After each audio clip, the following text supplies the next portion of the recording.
Mula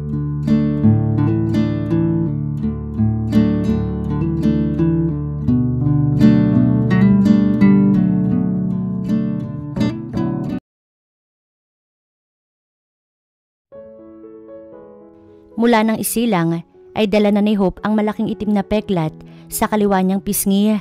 Kaya naman lumaki siyang mag-isa, pinagtatawanan at palaging tinutukso. Para sa kanya ay ayos lamang iyon dahil kahit siya ay hindi niya maatim na tignan ang sarili niya sa harap ng salamin. Minsan nga sinisisi niya ang Diyos kung bakit binigyan pa siya ng buhay, gayong hindi naman niya naranasan ang maging masaya man lang. Tanging ang inang naglalasing na nga lang ang kasama niya sa buhay na palaging galit sa kanya. Ang kanyang ama ay hindi niya nakilala dahil maaga itong namaalam. Minsan ay naiisip niya na kung sana buhay ang kanyang ama, baka may isang tao pa na nakakatanggap sa kanyang kapangitan. Paano nga ba mababago ang buhay niya ng isang lalaking bulag na bigla na lamang dumating sa kanyang buhay? Hope point of view. Hoy babae, asan na yung kinita mo sa pangangalakal? Akin at wala akong pambiling alak. Bungad na sigaw sa akin ng lasing kong ina pagpasok nito sa maliit naming bahay at nakita ko nagpiprito ng tuyo na uulamin namin para sa hapunan. Mahina po yung kita ngayon dahil marami din kaming mga nangangalakal ng basura, Nay. Wala akong pakailam, basta bigyan mo ko ng pambili ng alak. Dali na! Putol nito sa aking sasabihin. Wala na ako nagawa at iniwan ang aking niluluto. Pumunta ako sa maliit na silid. Gusto ko pang umiyak habang binabawasan yung ipon kong pera. Ang mga kinikita ko galing sa pamamasura ay aking iniipon dahil gusto ko maipaayos ang aking muka. Baka kapag naayos na yung muka ko, baka kapag gumanda na ako, tanggapin na ako ng mga tao sa aking paligid. Baka hindi na lagi uminit yung ulo ni nanay kapag nakikita niya ako. Sa bagay, kahit ako din sa sarili ko, hindi ko rin magawang tignan yung sarili ko sa salamin. Nagsusumigaw kasi talaga yung kapangitan ko. Iniisip ko nga, kung sinilang lang siguro ako maganda, hindi magiging ganito kahirap ang buhay ko. May enjoy ko siguro yung kabataan ko noon. Hindi siguro nila ako pagtatawanan. Pagkakuha ko ng pera, ay muli kong binalik sa ilalim ng katre ang kawain kong alkansya. Sinadya ko talaga siyang wag magmukhang alkansya para hindi malaman ni nanay na nag-iipon ako. Ano ba yan, Hope? Tuyo na naman ang ulam? Abay, purgang-purga na ako sa tuyo ah. Lintik namang buhay to. Muling pagbubunga nga ni nanay na hindi ko na lamang pinansin. Alam kong oras na sagutin ko siya ay sampal lamang ang aking aabutin. Idagdag pa yung masasakit niyang mga salita. Minsan nga naiisip ko, baka ampun niya lang ako kasi never ko namang naramdaman na mahal niya ako. Palagi na lang siyang galit at nakamura sa akin. Ito na po na yung pera. Inabot ko sa kanya ang pera. Padaskol naman niyang tinanggap yun, tsaka walang pasabi na lumabas ng bahay. Nang makaalis siya, ay nangihina akong napaupo sa upuan. Parang gusto ko na namang maiyak. Halos araw-araw na lang, ganito yung nangyayari sa buhay ko. Napakamalas ko talaga. Minsan, gusto ko nang wakasan yung buhay ko. Kung hindi ko nga lang naiisip si nanay. Mahal ko naman siya kahit na panay ang pananakit na ginagawa niya sa akin. Syempre, nanay ko pa rin siya at utang ko pa rin ang buhay ko sa kanya. Tulad ng nakagawian ay mag-isa akong kumain ng hapunan. Sanay naman na ako pero hindi ko pa rin talaga maiwasang malungkot. Kailan kaya darating yung araw na may makakasabay akong kumain? Sa halip na magmukmok ay binilisan ko na lamang ang ginagawa ko bago nagligpit at nagtungo sa maliit kong silid. Talagang gumawa ko ng paraan para lamang magkaroon ng sariling silid para naman kahit papaano ay may sarili akong privacy. Maganda at ayos din ang pagkaka-organize ng maliit naming bahay. Kahit naman pangit ako, magaganda pa rin naman ang mga gawa ko. Matagal na ako nangangarap noon na maging isang designer. Kaso lang, talagang hindi para sa akin ang mga pangarap na hindi nga ako nakapasok sa paaralan. Bata pa lamang ako, laman na ako ng kalye at namamasura. Marami akong kasamahan sa pamamasura ng mga taga dito din sa amin. Yung iba, nakasundo ko na. Tagalabas lang talaga ng lugar na ito ang mga taong hindi ko kasundo. Naalimpungatan ako nang makaramdam ng mga kagat ng lamok. Inis na bumangon ako. Ano ba yan? Hindi nga pala ako nakabili ng katol. Bumaba ako sa katre at kumuha ng 5 piso. Wala akong cellphone o kahit orasan para man lang tignan kung anong oras na. Pero nakakasiguro naman ako na bukas pa ang tindahan dito. Medyo malayo nga lang at dadaan pa sa madilim na eskinita. Pero carry lang, hindi ako natatakot dahil mas nakakatakot pa yung mukha ko. Hindi naman sa nilalait ko ng sobra yung sarili ko pero yun naman talaga yung totoo eh. Napatunayan ko na iyon nang minsang may makasalubong ako magnanakaw. Sa halip na ako yung matakot sa kanila, sila pa talaga yung natakot pagkakita sa mukha ko. Paliko na ako malapit sa tindahan nang makarinig ako ng pagdaing. Iwan na natin yan pare, siguradong mahihirapan na yun bumalik sa kanila. Patayin na natin. Delikado pag nakilala pa tayo niyan. Saglit akong napahinto nang makarinig na naman ng nagtatalong boses. Pero muli ay nagpatuloy ako sa paglalakad nang makarinig na naman ng mga pagdaing. Nang tuluyan ng makaliko ay bumungad sa akin ang dalawang lalaki na pinagtutulungang bugbugin ang kawawang lalaki na ngayon ay nakahandusay sa malamig na semento. Hoy! Akmang sasaksakin na ng isa yung kawawang lalaki nang agawin ko ang kanilang atensyon. Gulat at sabay silang napalingon sa aking gawi. At dahil sa sinag ng buwan ay kaagad nila akong namukaan. Aswang! Aswang! Takbo! Parang maiihinang nabitawan ng lalaki yung kutsilyo tsaka nagmamadaling tumakbo paalis doon. Napapailing na lamang ako. Minsan, hindi ko alam kung dapat ba akong maasar na ang sama naman ng tingin nila sa akin o dapat bang magpasalamat sa mukha na ito kasi dahil dito, hindi ako magawang sakta ng mga masasamang tao. Bumalik ako sa aking sarili nang marinig ang pagdaing ng lalaki na nakahiga sa simento. Buti naman at nagkamalay na siya. Mabilis ko siyang nilapitan. Who are you? Tanong nito at mabilis na umiwas nang tangkain kong hawakan ang pasa sa gilid ng kanyang labi. Hindi agad ako makasagot nang matitigan ang gwapo niyang muka. Maputi siya, matangos ang ilong, kulay brown ang mga mata at may mapulang labi. Maayos ang pagkakahalma ng pisngi niya na maganda sigurong tignan kapag siya ay nagagalit. Oh my God, may ganito palang kagwapo na tao sa mundo? I said, who are you? Napasinghap ako nang magtaas siya ng boses. Tumayo ako at lumayo sa kanya pero nanatiling nakapako ang tingin ko sa kanyang muka. Ayos ka na ba? Nakita kasi kitang pinagtutulungan ng dalawang lalaki kanina. Saad ko dahil hindi ko maintindihan ang kanyang sinasabi. Nahilo ako at teka, nasaang lugar ba ako? Nagtangka siyang tumayo pero agad ding napadaing at muling napaupo. Mukhang nabugbog ka talaga ng husto. Kailangan mong madala sa ospital. Lumapit ako sa kanya at tinulungan siyang makatayo. Medyo nahirapan pa ako dahil malaking tao siya. May pamasahe ka ba?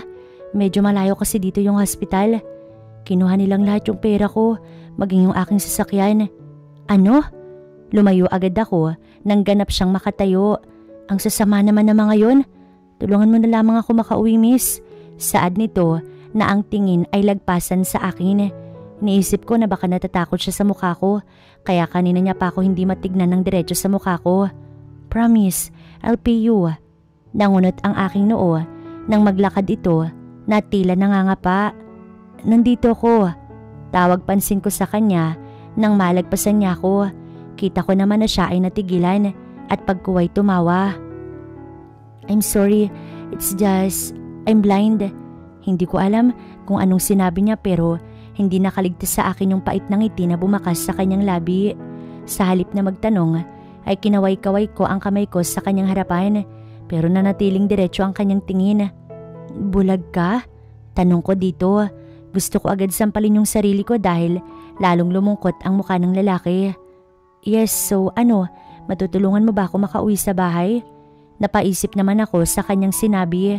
Kaya pala hindi man lang siya natakot nang makita ko. Matutulungan kita pero kailangan mo nang maipahinga yung katawan mo. Dadalhin mo na kita sa bahay para magpalipas pa ng gabi. Inakay ko na siya pauwi ng bahay. Bahala na, hindi naman siguro siya masamang tao. Kinaumagahan nga ay sinamahan ko siyang magpunta sa presinto. Okay naman na siguro yung katawan niya dahil kagabi ay pinunasan ko ng maligamgam na tubig yung katawan niyang nagkaroon ng mga pasa. Where's my son? Where's Greg? Isang sopistikadang babae ang humahangos na pumasok dito sa presinto. Mom, I'm here. Bumaling naman ang tingin ko dito kay Greg na umiiyak na pinuntahan ng ginang. Kagabi habang pinupunasan ko siya ay nagpakilala siyang si Greg. Gosh, what happened to you? Nag-aalalang tanong na to. Pagkatapos ay ako ang binalingan. Magkaharap kasi kaming nakaupo ngayon dito sa office ni Colonel. You, what did you do to my son? Halos mapasinghap ako nang duruin ako at pagtaasan ng boses. Teka, galit ba siya? Bakit naman siya magagalit? Tinulungan ko nga yung anak niya. Ano po? Ma'am, siya po si Hope. Siya yung tumulong sa akin kagabi. At sa kanila ako nagpalipas ng gabi. Singit ni Greg dahilan para lumambot ang ekspresyon ng ginang. Nagulat pa ako nang bigla na lamang niya akong yakapin. Sorry, akala ko ikaw yung nagwalang ya sa anak ko. Anito, pagkuway lumayo din sa akin kaagad. Thank you for saving my son. Isang tipid ng ngiti lang ang sinagot ko dito. Nagtaka ko, hindi ba siya natatakot sa mukha ko? Ayos lang po, sagot ko at pagkuway tumayo na. Aalis na din po ako ngayong nasigurado ko ng ligtas na makakauwi si Greg. Tumayo din ang ginang, samantalang bakas sa mukha ni Greg ang hindi pagsang-ayon sa aking gusto. Teka Hope, mamaya ka na umalis. Gusto pa kitang i-treat. Pasasalamat man lang sa pagligtas mo sa akin. Hindi ko maiwasang wag mapangiti ng mapait sa kanyang sinabi. Sigurado kasi kung hindi siya bulag, baka kahit ang ngitian ako ay hindi niya magagawa. Ayos lang yun Greg, ano ka ba? Hindi ako humihingi ng kapalit. Ang mama naman niya ang aking binalingan na matamis ding nakangiti sa akin. Ngayon ko lang napansin, siya pala ang girl version ni Greg at masasabi kong mukha lang siyang mataray dahil sa mga nakalagay sa mukha niya. Pero mabait siya, ay na rin sa mga nakikita ko.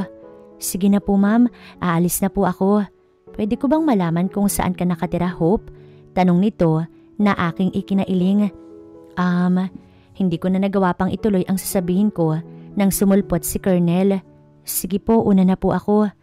Hindi ko na sila hinintay na makasagot dahil nagmamadali ako na lumabas ng presinto. Kailangan ko kasing magsimula ng mga lakal, baka wala na akong abutin. Ang dami pa naman ngayong namamasura. Swertihan na lang kung kikita ko ng 100 sa maghapon. Sobrang mahal na rin kasi ng kilo ng mga plastic ngayon. Kasing mahal na rin ang bilihin sa tindahan. Hindi naman pwedeng lagi na lang akong babawas sa iniipon kong pera. Kailangan, bago ako tumungtong sa edad na 25, ay naipaayos ko na yung mukha ko. Pagdating ko sa napakalawak na basurahan, ay marami na nga ang namamasura. Kahit tik-tik na ang sikat ng araw. Hoy, Hopya! Akala ko hindi ka na darating. Ani Ara na bigla na lang sumulpot sa aking harapan. Hawak ang sako na naglalaman ng mga plastik at lata. Napakamot naman ako sa batok ko nang makita na malapit na niyang mapuno ang kanyang lalagyan. Samantalang ako, mag-uumpisa pa lamang. Hinintay ko kasing dumating yung ina nung lalaking tinulungan ko.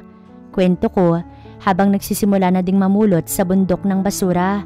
Pansin ko yung pagtigil niya sa ginagawa at muli akong nilapitan. Sa lahat ng kapitbahay namin, siya lang at ang nanay niya ang kasundo ko. Pero hindi ko talaga iniisip na magkaibigan kami. Basta kapag mabait siya, mabait din ako. Gagi, ang gwapo ng lalaki na yun. Diba at Greg ang pangalan nun? Ano, mayaman ba siya?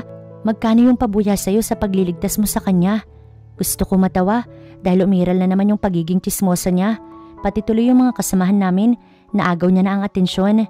Pero sa bagay, tama nga siya. Gwapo si Greg at halatang mayaman. Ay na rin sa sinabi niya kagabi na may kotse siya na ninakaw din. Pero hindi naman ako umaasa sa mga kapalit na biyaya na yan. Basta masaya na ako makatulong. Wala, nagmadali na din ako umalis dahil baka ubusan mo ko ng kalakal. Pagbibiro ko, kaya naman inirapan niya ako. Hoy hindi kahit naman papaano titirhan kita. Mga 5 piso ayos na yun. Baliw ka talaga. Saad ko na tumatawa. Buong maghapon ay laman lang ako ng malaking basurahan. Titigil lamang ako kung naiihi at kakain. Pero muling babalik. Kailangan ko makarami ng benta ngayon. Siguradong manghihingi na naman si nanay ng pang-alak niya mamaya. Wow, ang dami mong kinita ngayon Hopya Tiba-tiba na naman ng alak yung nanay mo. Wika ni Kuya Gardo na siyang may-ari nitong junk shop na pinagdadalhan ko ng kalakal. Tipid na ngumiti lamang ako. Sa halos tagal ko nang nagbibenta dito, halos kilala na ako lahat ng kanyang tauhan at masasabi kong naging mabait na sila sa akin ngayon. Noong una kasi, pinagtatawanan din nila yung itsura ko. Pero simula nang ipagtanggol ako ni Daryl, ang anak ni Mang Gardo, hindi na nila ako inasar. Bakit kasi hindi mo pa iwanan yung nanay mo Hopya? Sigurado namang kaya mo mabuhay mag-isa. Singit naman ni Carlo na siyang nagkikilo ng mga plastik. Kaya nga Hopya, baka sakaling magbago yung nanay mo. Sang-ayon naman ni Itlog na siya nag-aabot sa akin ng pera. Palagi na lamang nila iyong sinasabi sa akin pero ni minsan hindi pumasok sa utak ko na gawin yung sinasabi nila. Mahal ko si nanay at kahit na ganun yung pakikitungo niya sa akin, alam ko at nararamdaman ko na mahal niya rin ako. Siguro ay natatakpan lang ng galit yung puso niya. Kasalanan ko daw kasi kung bakit namatay si tatay. May nag-away kasi noon sa akin na dalaga. Sa galit daw ni tatay, nangialam at pinagtanggol ako. Kaso dumating din ang ama ng babae at saktong may dalang baril. Ako sana ang babarilin dahil napagkamalan akong aswang. Kaso humarang si tatay at siya ang natamaan. Hindi na siya umabot ng hospital. Hanggang ngayon kahit hindi ko na maalala ang pangyayaring iyon dahil sa sobrang tagal na, nagigilty din ako kung hindi lang kasi sana ako isinilang na pangit. Hoy, inaasar niyo na naman ba si Hope? Nagsitahimik ang dalawa nang sumulpot si Daryl. Morenong gwapo at malaki ang pangangatawan dahil na rin siguro sa palaging pagtatrabaho sa gym. Hindi po boss, tugon ni Itlog bago iabot sa akin ng pera. Agad naman ako napangiti dahil malaki ang kinita ko ngayon. Naka-500 ako ngayon. Madadagdagan ko na naman yung malaki kong ipon. Salamat, wika ko at binalingan si Daryl na seryosong nakatingin sa akin. Hindi nila ako inaasar, Daryl. Huwag mo na silang pagalitan. I see, anyway, pauwi ka na ba? Hatid na kita. Hanggang ngayon, hindi pa rin talaga ako nasasanay sa kanyang kabaitan. Bata pa lamang ako nang magkilala kami sa basurahan. Munti ka na siyang matuklaw noon ng ahas. Mabuti na lamang at saktong may nakita kong kinakalawang na tubo noon at iyon yung ginamit kong panghampas ng ahas na kaagad din namang namatay. Simula noon, naging magkaibigan na kami.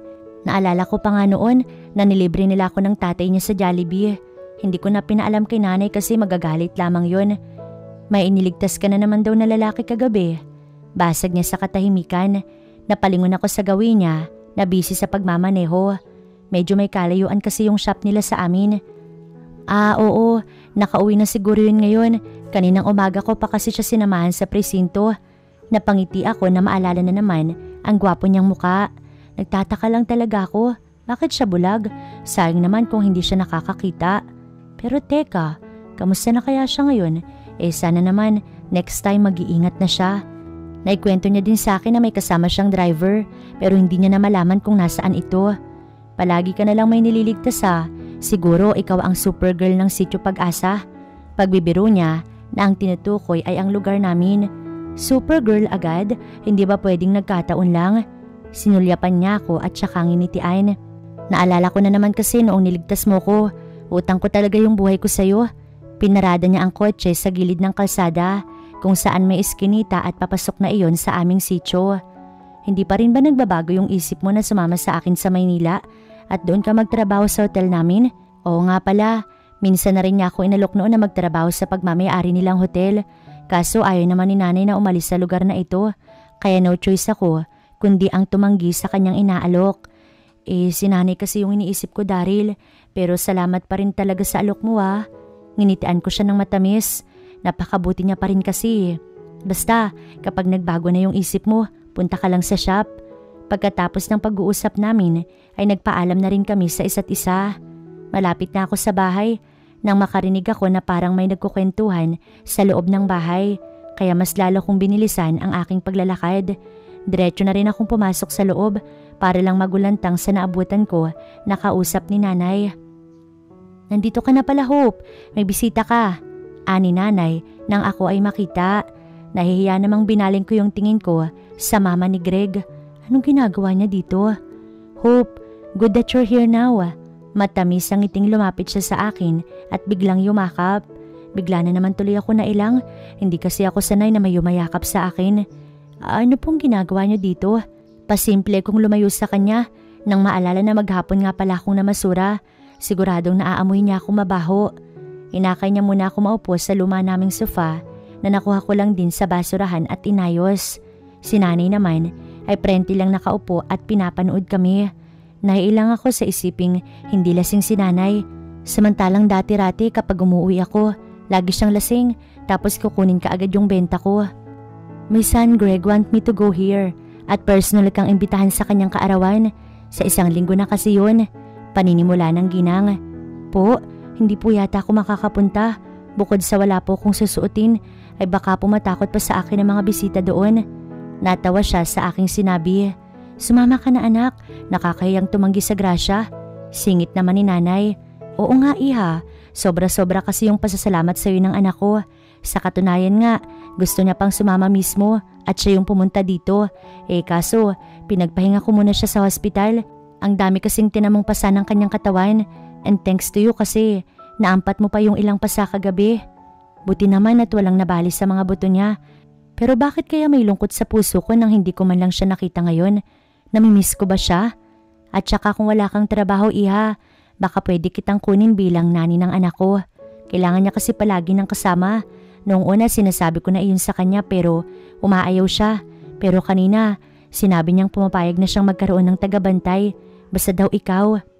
Medyo nagulat ako sa sinabi niya. At huwag kang mag-alala sa lugar. Malapit lang naman ang bahay namin. Pwede kang mag-stay in kung gusto mo. Pwede mo ring isama ang mama mo.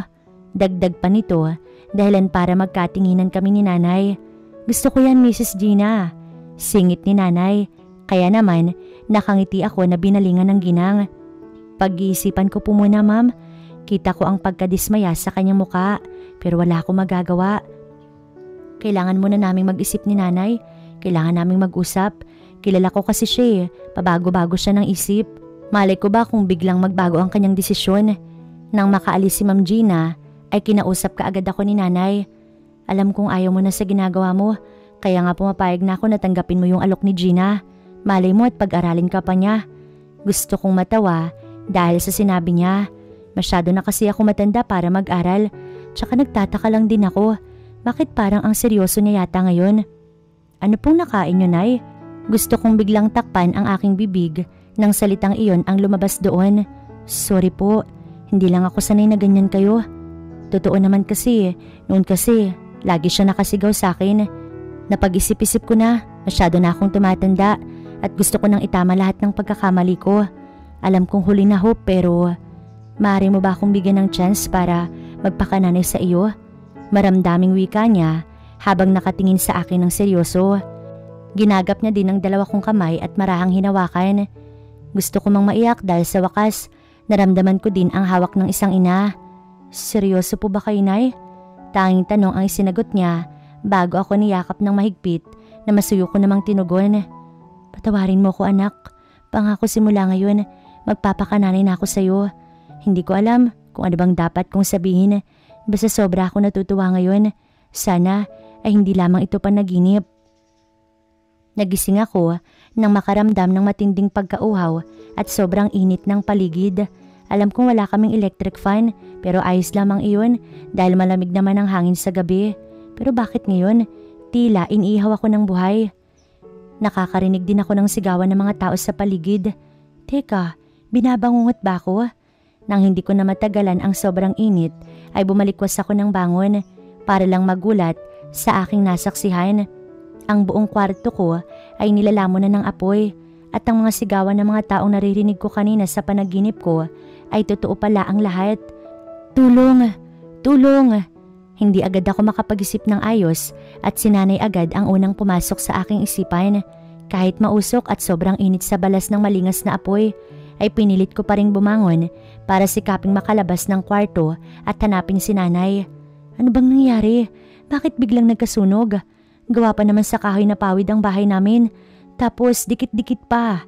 Siguradong nadamay lang ang bahay namin. Nanay? Pagtawag ko sa pagitan ng pag-ubo. Hindi ka agad ako makalabas sa aking silid dahil sa nakaharang na apoy. At malaki na rin ang ningas ng apoy sa aking likuran. Kaya no choice kundi ang talunin ko ang apoy na ito. Humugot muna ako ng malalim na hininga bago yun ginawa. Pabagsak akong nalaglag sa mainit na sahig ng makatalon. Hindi ko ininda ang pananakit ng buo kong katawan at mabilis na nagpunta sa kwarto ni nanay. Nanay! Muling tawag ko nang nasa pintuan na ako ng silid niya.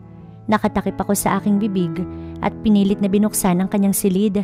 Tumambad siya sa akin na nakahiga sa sahig at wala nang malay. Nanay! Agad na sumibol ang matinding takot sa aking dibdib. Akmang lalapitan ko siya nang may pumigil sa akin.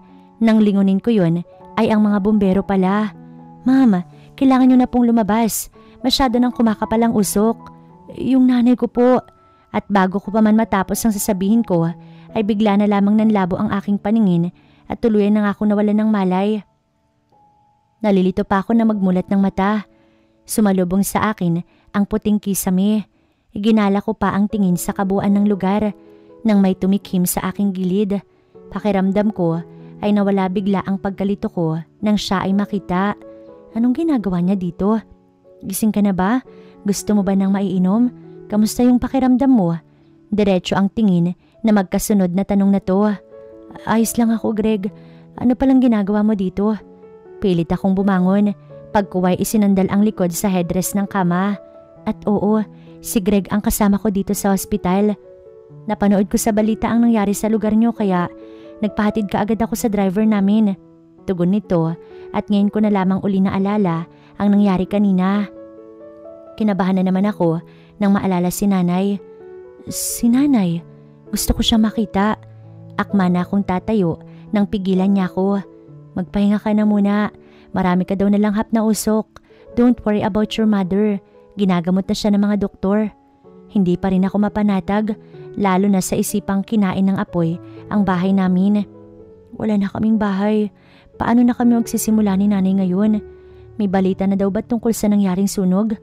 Wala pa pero nag-imbestiga na yung mga pulis ngayon. Dumako ang tingin ko sa bumukas na pintuan at iniluwas si Ma'am Gina na ngayon ay nakangiti na naman. Siya rin ang sumagot sa aking tanong. Huwag mo na ring isipin yung tungkol sa titirahan mo dahil pwedeng-pwede kayo sa bahay tumira. Lumapit siya sa akin at umupo sa katabing upuan ni Greg bago ginagap ang aking kamay. Bukas ang bahay namin para sa inyo, Hope. Tama si Mami Hope, kaya magpahinga ka na at mag-ipon ng lakas. Singit naman ni Greg. Dahil sa sobrang panghihina sa mga nangyari ngayon ay muli nga akong kinain ng antok. Sikat na ang araw nang ako ay magising. Paano natin sasabihin kay Hope, Ma'am, na wala na ang nanay niya? Agad ako nanigas sa aking kinahigaan nang marinig si Greg. Seryoso silang nag-uusap, hindi kalayuan sa akin, kaya hindi nila napapansin na gising na ako. I don't know, Greg. Masyado pa siyang shock. Siguradong hindi niya kakayanin. Tugon naman ng kanyang ina. Wala na po si nanay. Pakiramdam ko, ilang beses na sinasaksak ang puso ko sa narinig. Nagbibiro lang kayo, di ba po? Buhay pa si nanay. Babawi pa siya sa akin. Tuluyan ng umagos ang luha sa mukha ko nang maalala na naman ang paghingi ng tawad ni nanay sa akin kahapon. Kung wala na siya, paano na ako? Paano na yung pangako niya na babawi siya sa akin? Hope, kumain ka na muna. Ilang araw nang walang laman ng tiyan mo. Baka magkasakit ka niyan. Ang malambing na boses na iyon ni Greg ang nagpabalik sa akin sa realidad. Gusto ko na namang maiyak sa tuwing may isip na wala na talaga si nanay at mamaya ay ililibing na siya. Ang bilis naman yata ng mga pangyayari. Sorry, hindi ko talaga kayang kumain, Greg. Hinging paumanhin ko. Sa loob ng 3 araw, lagi na lamang siyang nakaalalay sa akin para ipaalalang matulog at kumain na ako.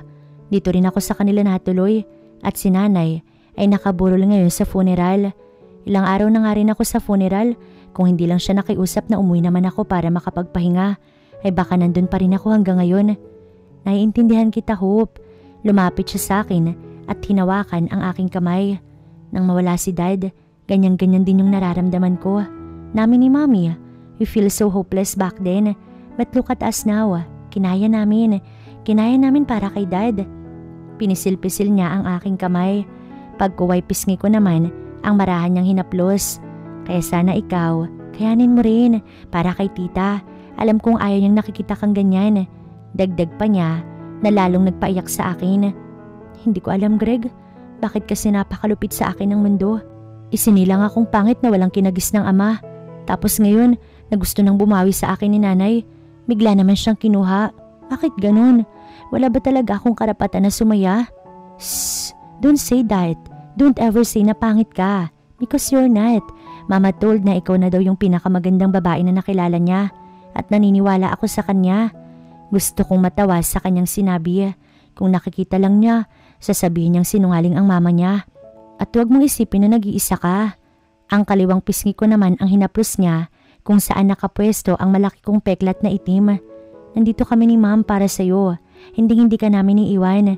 Muling nagpataka ng luha sa aking mga mata. Salamat. Hindi ko na napigilan ang sarili ko na wag siyang yakapin. Pwede ba ako makisali sa yakapan ninyo? Sulpot ni tita sa gilid. Sure mami. Lumapit siya sa amin at niyakap kaming dalawa. Mali pala ako, hindi pala talaga ako pinabayaan ng Diyos dahil nagpadala siya ng 2 tao na tatanggapin ako sa kabila ng aking itsura. Mabilis na lumipas ang 1 linggo. Maayos na nailibing si nanay at nasolve na rin ang kaso sa nangyaring sunog sa aming lugar. Mula pala iyon sa kapitbahay namin na iwang buhay ang kandila. Natumba daw ang kandila kaya kumalat ang apoy. At dahil magkakadikit ang bahay at panaygawa pa sa kahoy, kaya mabilis na kumalat ang apoy. Malalim na naman yata yung iniisip mo. Mula sa likuran ko ay sumulpot roon si Greg. Suot na naman ang gwapo niyang ngiti. Hindi talaga siya nakakasawang tignan. Sana lang talaga wag magbago yung pakikitungo niya sa akin. Hindi naman, masaya lang ako at lumago na kaagad yung tinanim nating halaman. Pagsisinungaling ko dito, pero totoo naman na malago na yung tinanim namin last week. At kasalukuyan kaming nandito sa malawak nilang bakuran. Sarap kasi ng hangin dito kapag hapon. Really? Wow, I wanna see that. Dinala ko siya sa malagong halaman at pinahawak yun sa kanya. Oo nga, mukha na nga siyang malalago. Nakangiting saad ni Greg. Sabi ko sa iyo ang galing kasi at ang gwapo ng nagtanim. Walang preno kung sabi at huli na para matakpan ko ang aking bibig. What did you say? Gwapo? Naggagwapuhan ka sa akin? Napaiwas ako ng tingin nang makita ang pilyong ngiti nito sa labi. Mabuti na lang talaga at hindi siya nakakakita dahil baka asarin niya ako ngayon dahil sa pamumula ng aking muka. Hey, pumitik-pitik pa siya sa harap ko kaya napanguso ako. Hindi ikaw asyumero ka din no? Tinalikuran ko siya at saka naglakad palapit sa kumpon ng pulang rosas. Naramdaman ko naman ang paglapit din niya sa akin. Akmang may sasabihin pa siya nang biglang sumulpot ang isa nilang katulong. Ma'am Hope, may naghahanap po sa inyo.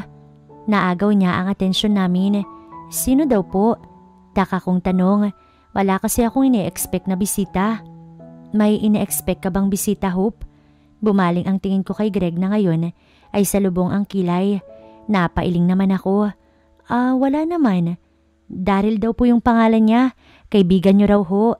Singit ni Mamang dahilan para mapangiti ako. Opo, kilala ko na po.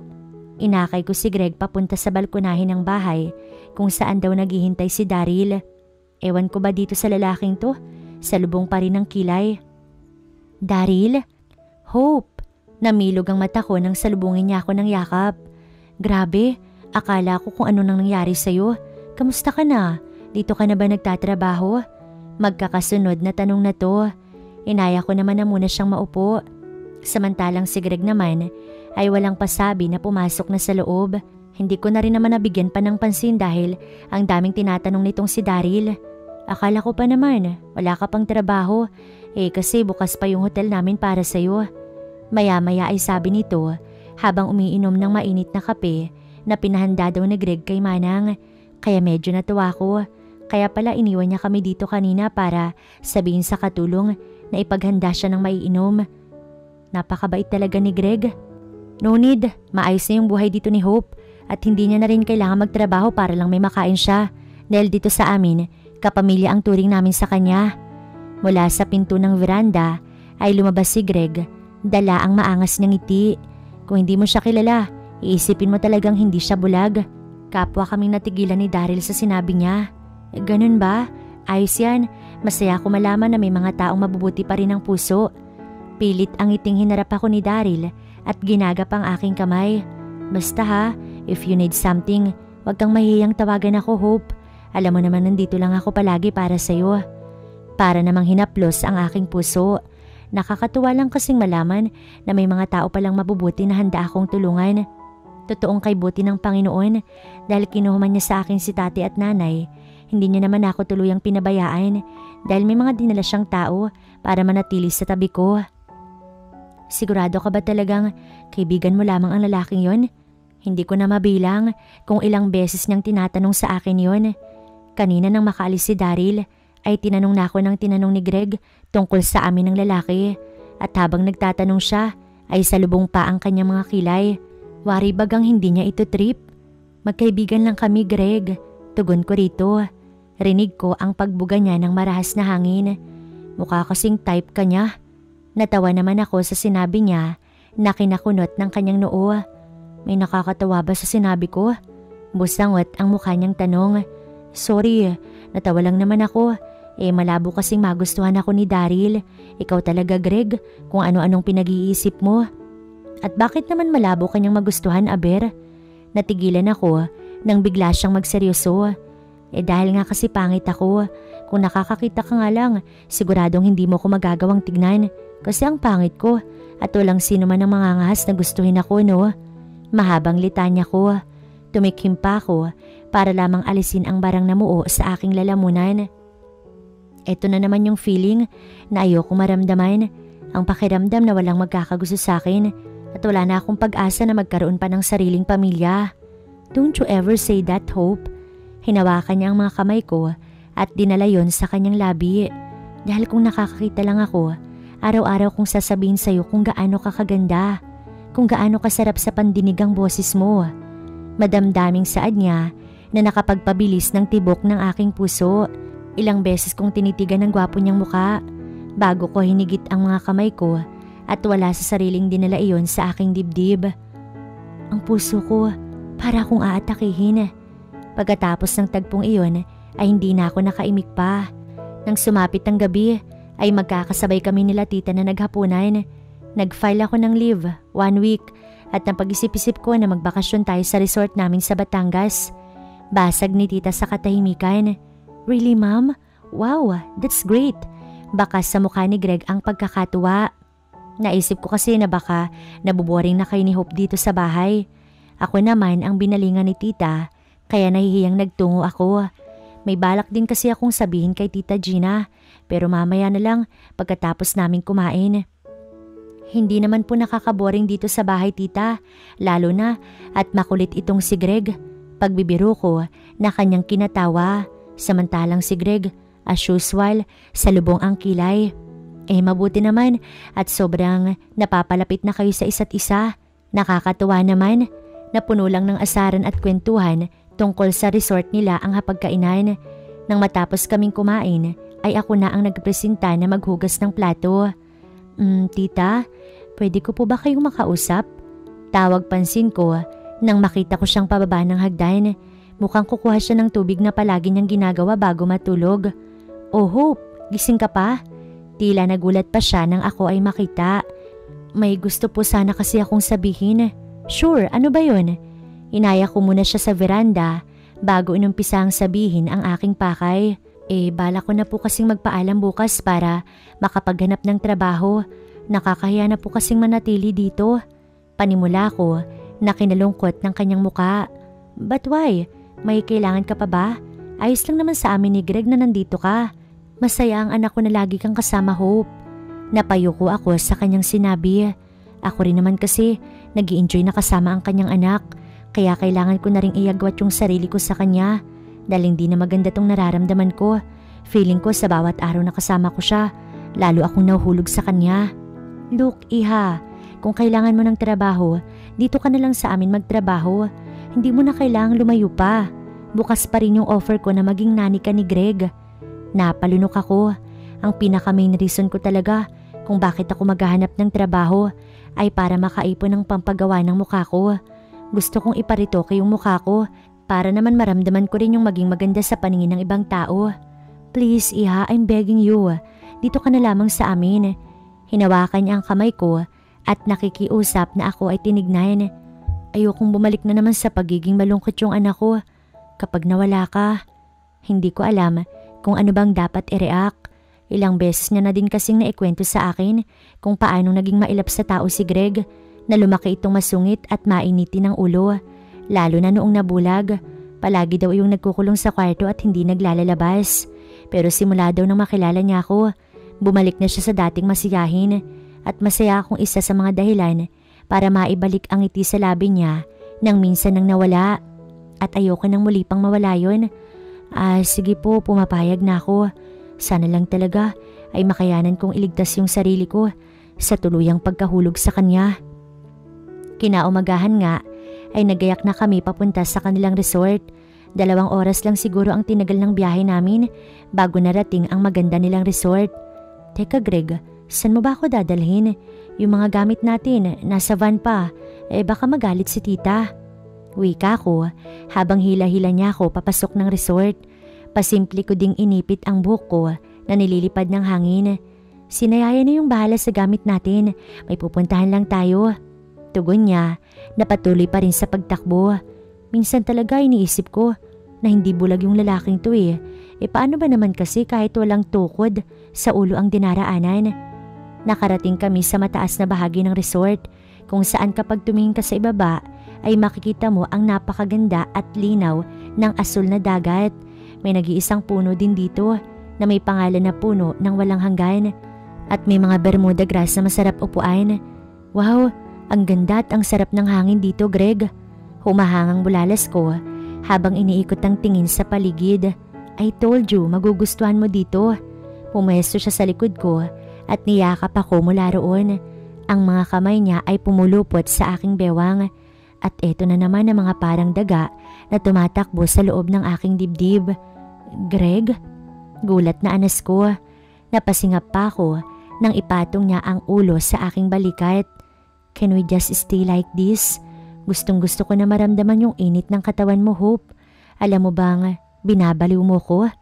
Paos ang boses na anas niya na hindi ko naman maintindihan. Ano bang sinasabi niya? Halos hindi ko na siya marinig dahil sa sobrang lakas ng tibok ng aking puso. Para akong aatakihin. And don't you ever try to leave me, Hope. Kahit saan ka magpunta, mahanap kita. Puno ng kaseryosohan na dagdag pa niya. Gusto ko pa sanang magbiro na paano niya ba ako mahanap. Kaso bigla akong sinampal ng katotohanan na sobrang yaman niya nga pala kaya hindi imposibleng magawa niya iyon. Nang magsawa kami sa tanawin ay inaya niya na nga ako na bumalik sa rest house at doon ay nag-lunch muna kami at nagpahinga bago muling bumalik sa dagat pagsapit ng hapon. Nakamasid lamang ako kay Greg na naliligo ngayon sa dagat. Ako ay umahon na dahil napapagod na ako kakalangoy. Mula sa aking kinaupuan ay napatayo ako nang may lumapit na sexing babae sa kanya. Marami din kasing naliligo dito sa resort nila at masasabi kong halos lahat sila ay mayayaman. Base na rin sa ganda ng hugis ng kanilang mga katawan.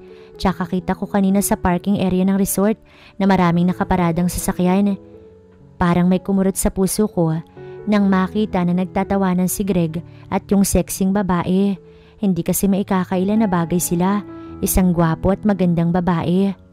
Daig ko patuloy ang sinampal ng katotohanan na malayo talagang magkaroon kami ng pag-asa. Iha, okay ka lang ba?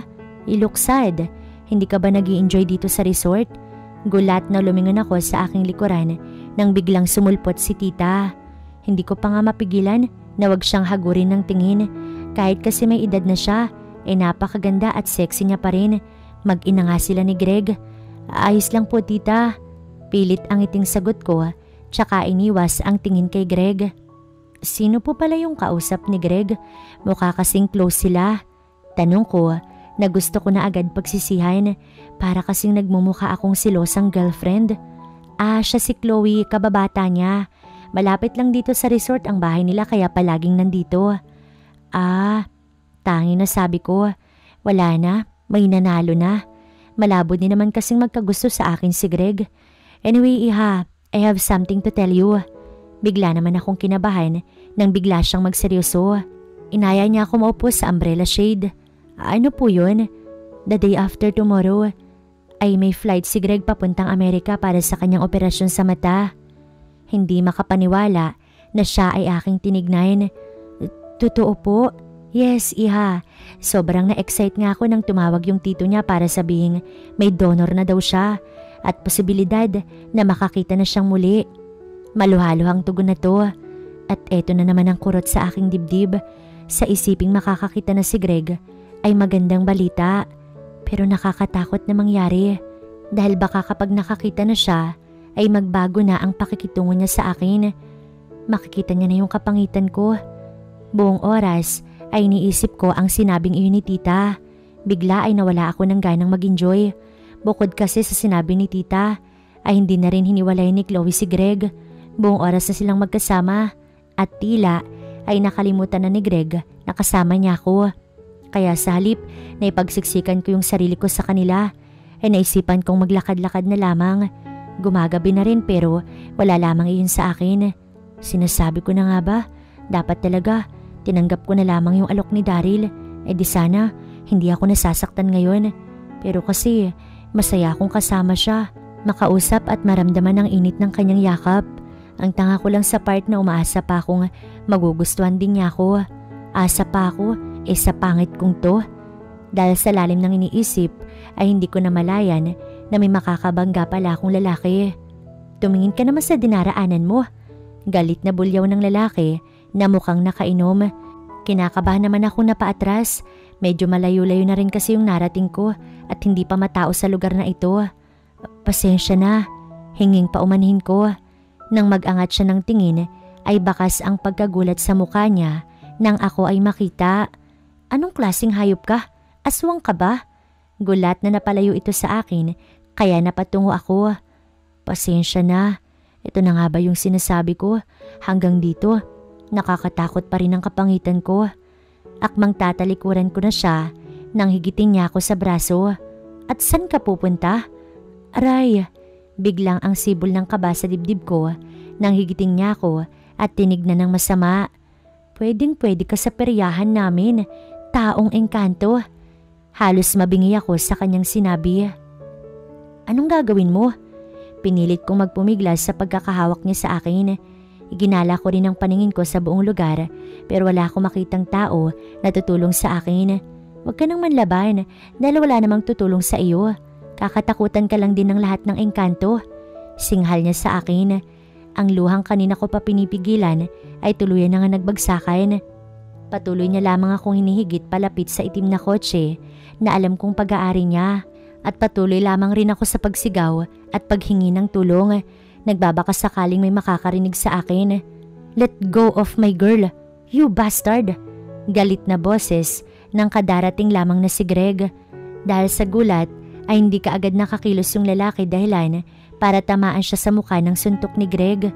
Gusto kong mamangha dahil paanong nasapol niya sa mukha ang lalaki gayong bulag naman siya. Hindi pa man nakakatayo ang lalaki ay kinababawan na siya ni Greg at isa pang suntok ang ginawa niya bago ito tuluyang nawalan ng malay. Walang imik at madilim ang aura na tumayo siya at binalingan ako. Dahil ngayon ko lamang siya nakitang ganyan ay kinabahan ako nang tignan niya ako. Greg?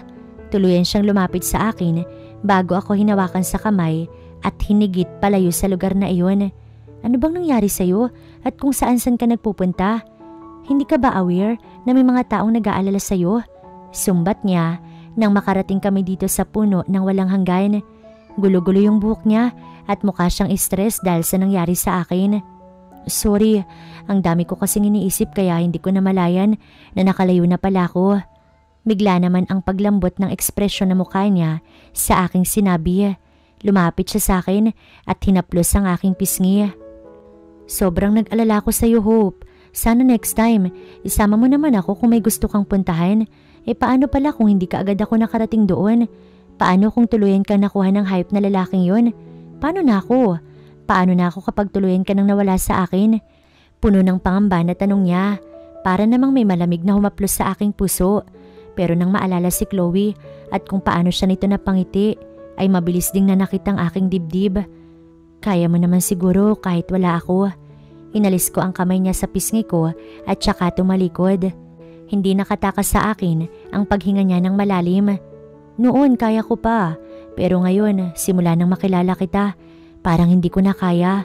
Hindi ko na kayang gumising sa umaga na hindi maririnig yung malamusika mong tinig. Gusto ko maiyak. Eto na naman siya sa mga matatamis niyang salita. Mga salitang tila sinasabi yung pagmamahal niya sa akin. Bakit mo sinasabi yung mga ganyan, Greg? May gusto ka bang iparating? Lakas loob na hinarap ko siya.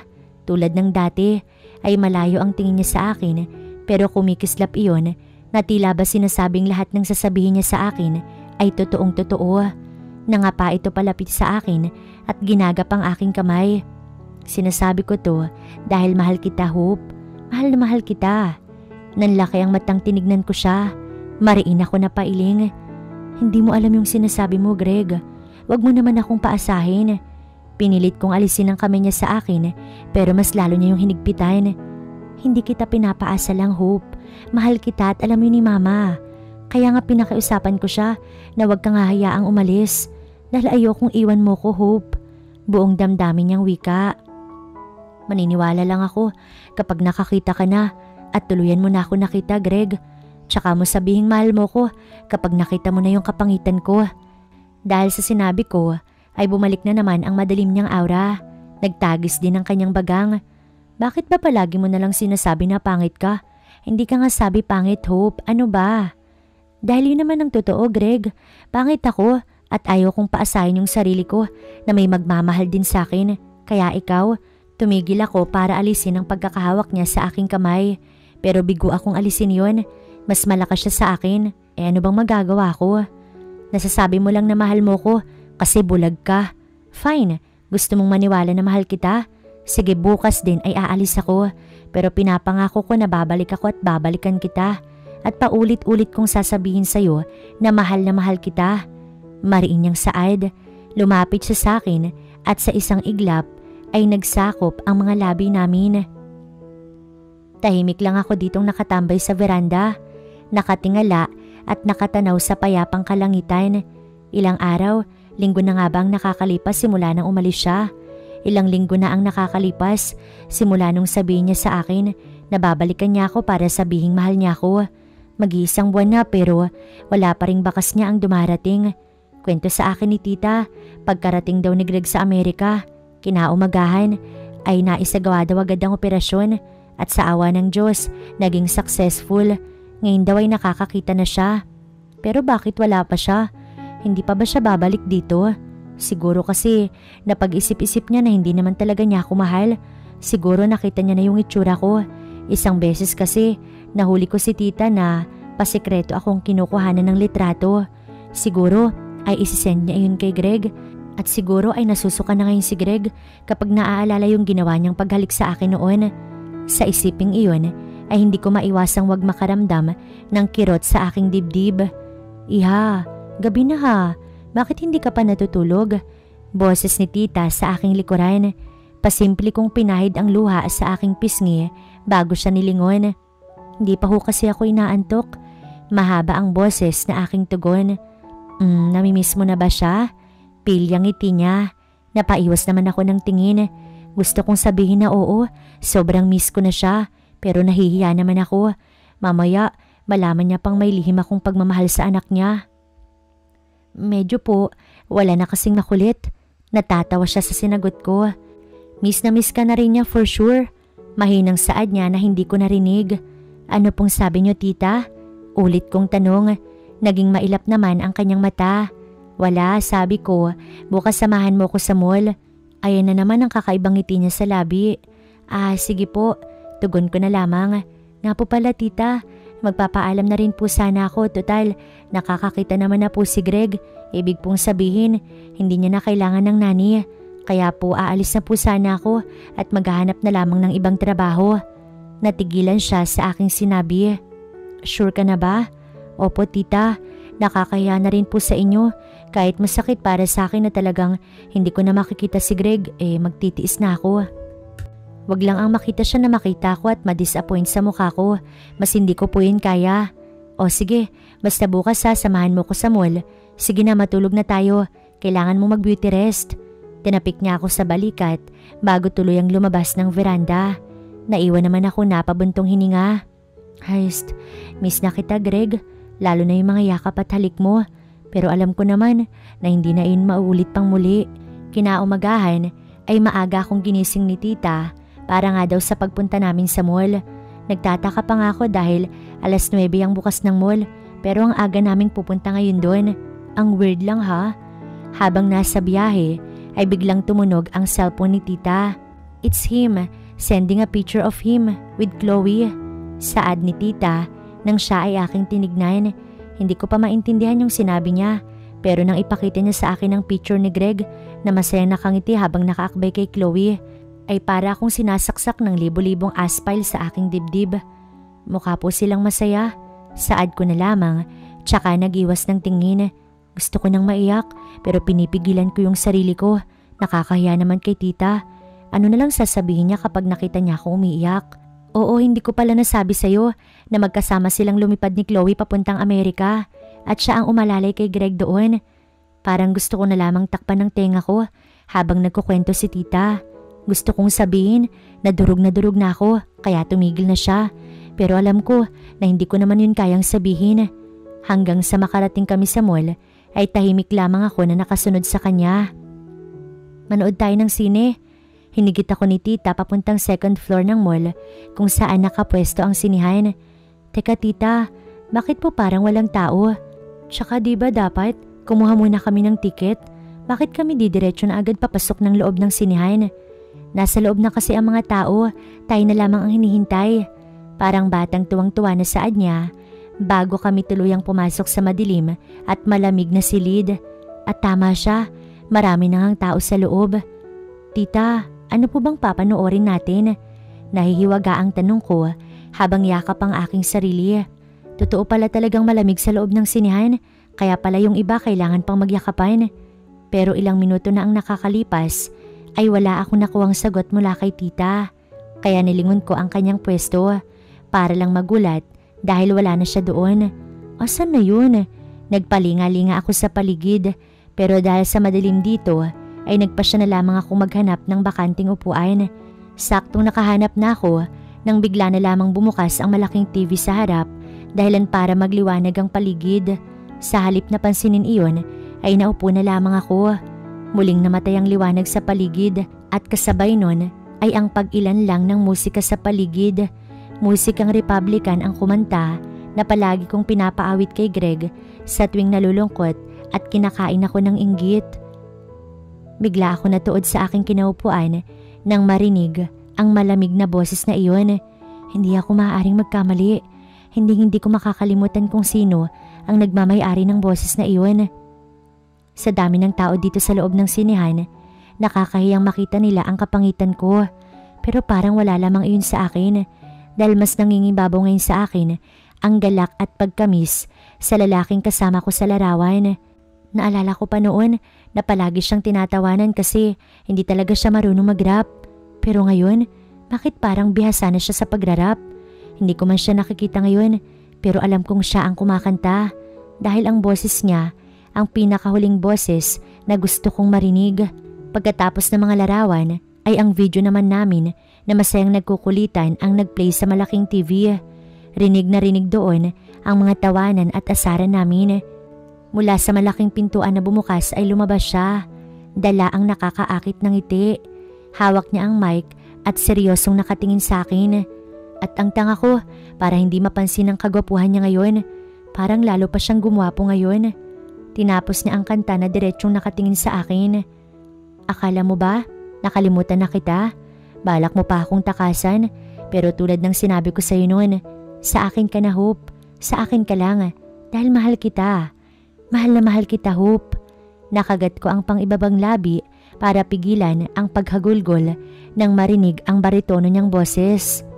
Ngayong nakakakita na ako, siguro naman maniniwala ka na sa nararamdaman ko sa iyo. And please, don't ever say na hindi tayo bagay. Dahil bagay tayo. Bagay ka sa akin Hope. Tayo ang magsasabi nun, hindi sila. Audience lang sila sa pagmamahalan natin. Wala akong pakialam sa kanila as long as nasa tabi kita.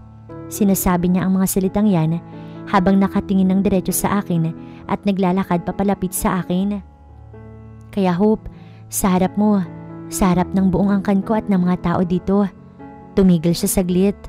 Halos mapatakip pa ako sa bibig ko nang tuluyan na siya makalapit sa akin at lumuhod sa aking harapan. At mula sa bulsa ay inilabas niya ang pulang kahon. Will you marry me? Ayoko nang magkasintahan lang dahil gusto ko asawa na. Gusto ko magkaroon tayo ng basbas mula sa Panginoon na siyang dahilan kung bakit kita nakilala. Nilabas niya ang kumikinang na singsing at humarap sa akin. Nakatingin siya sa akin gamit ang mga mata na nagsusumigaw ng kanyang nararamdaman. Hindi ko alam kung anong sasabihin ko, Greg.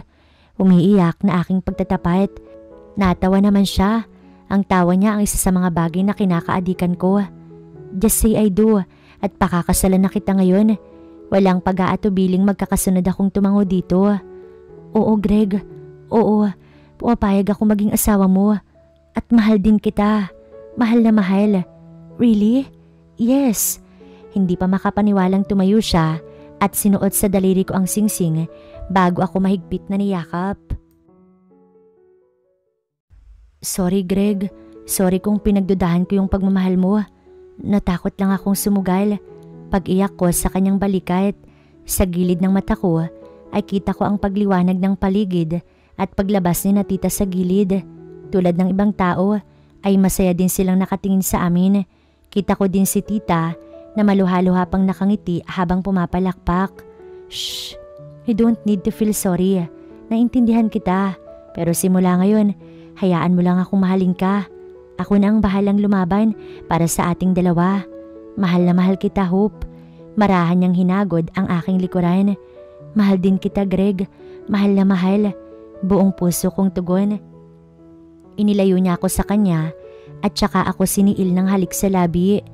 Ngayon, masasabi ko na talagang walang imposible pagdating sa pag-ibig.